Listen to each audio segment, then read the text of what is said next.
শিলংয়ের সেই ঘেটুপুত্র সালাউদ্দিনের পতন হবে। সীমান্তের নাগরিকদের উপর অত্যাচার বন্ধ করতে না পারে, তাহলে নাকে খত দিয়ে তাদের পদত্যাগ করা উচিত। আর যদি তারা সসম্মানে পদত্যাগ না করায়, তাহলে তোমাকে টেনে হিঁচড়ে আমরা বাংলার মাটিতে পদত্যাগ করাবো।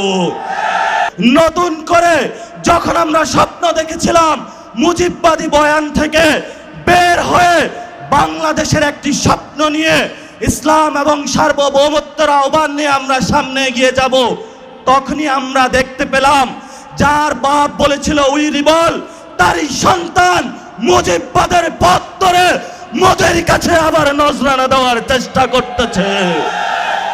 প্রিয় বিএনপি, প্রিয় তারেক রহমান, আমরা আপনাদেরকে স্পষ্ট বার্তা বলতে চাই, আপনার যদি মুজিববাদে যাওয়ার ইচ্ছা হয়, আপনি আওয়ামী লীগ থেকে বড় মুজিববাদী হইতে পারবেন না।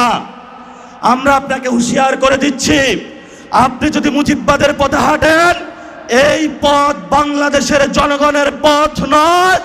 মুজিববাদী শক্তির সাথে কঠিন যুদ্ধ হবে ইনশাআল্লাহ। সেই যুদ্ধে যদি বিএনপি বা আপনারা যদি মুজিববাদের পক্ষে থাকেন, 24-এর গণ অভ্যুত্থানে যদিও আপনারা আমাদের সাথে রাজপথে ছিলেন, আমরা সেখানে আপনাদের সাথে কোনো কম্প্রোমাইজ করব না। আগামীর লড়াই আমরা সরকারকে বলবো, যদি পররাষ্ট্রমন্ত্রী, স্বরাষ্ট্রমন্ত্রী পুশিন বন্ধ করতে না পারে, সীমান্ত হত্যা বন্ধ করতে না পারে, নাগরিকদের নিরাপত্তা না দিতে পারে, সীমান্তের নাগরিকদের উপর অত্যাচার বন্ধ করতে না পারে, তাহলে নাকে খত দিয়ে তাদের পদত্যাগ করা উচিত। আর যদি তারা সসম্মানে পদত্যাগ না করায়, তাহলে তোমাকে টেনে হিঁচড়ে আমরা বাংলার মাটিতে পদত্যাগ করাবো।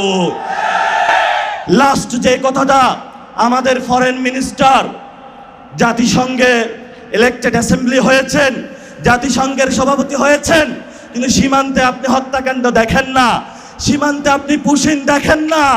আপনার চোখে শুধু সেখানে কিভাবে ভিন্ন দেশের করায়ত্তের মধ্য থেকে বাংলাদেশের সার্বভৌমত্ব জলাঞ্জলি দেওয়া যায়, সেই পথে আপনি তারেক রহমানের সাথে হাত মিলিয়েছেন।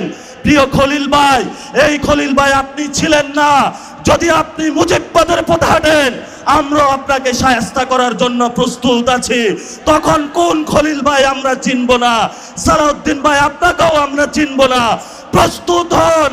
আমরা ছিলাম রাজু ভাস্কর্যে, শাহবাগে এসেছি। ভবিষ্যতে পুরো বাংলাদেশ একসাথে জেগে উঠবে সার্বভৌমত্ব এবং ইসলাম রক্ষার আন্দোলনে। সবাই প্রস্তুত হন, সময় শুরু হয়েছে। তাগুতের তখ্তে তাগুত। আজকে আমরা যখন এখানে কথা বলছি, তখন সীমান্তের কাঁটাতারের ওইখানে আমাদের অসংখ্য ভাই বন্ধুরা নিজেদের নিরাপত্তা নিয়ে উদ্বিগ্ন হয়েছে যে কখন ভারত থেকে একটি খুনি সন্ত্রাসী গোষ্ঠী এসে তাদের বোন, বাচ্চা, প্রিয় সন্তানকে যে কোনো সময় খুন করে চলে যেতে পারে। ইতিমধ্যে বিভিন্ন জায়গায় বক্তব্য হয়েছে। আমাদের যিনি ভারতের কমিশনার থেকে শুরু করে বাংলাদেশের রাষ্ট্রদূত হিসাবে এসেছেন, উনি বলেছেন ভারতের 160 কোটির সাথে বাংলাদেশের 20 কোটি যোগ করে দিয়েছেন।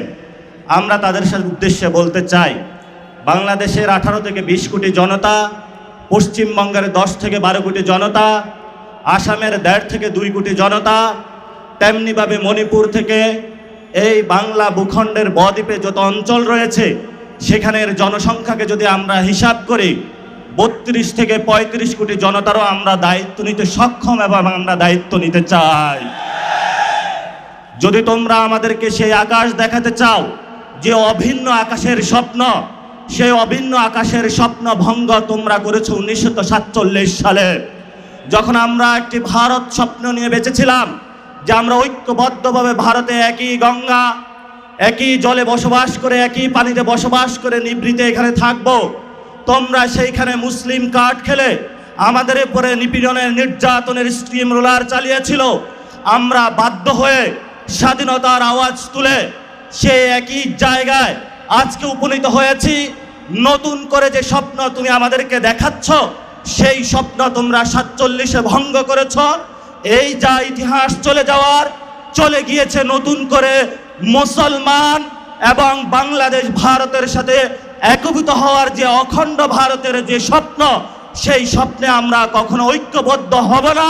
এবং তোমরা যে স্বপ্ন দেখো তোমাদের সেই স্বপ্ন দিবা স্বপ্নেই থেকে যাবে, বাস্তবে কখনো হবে না।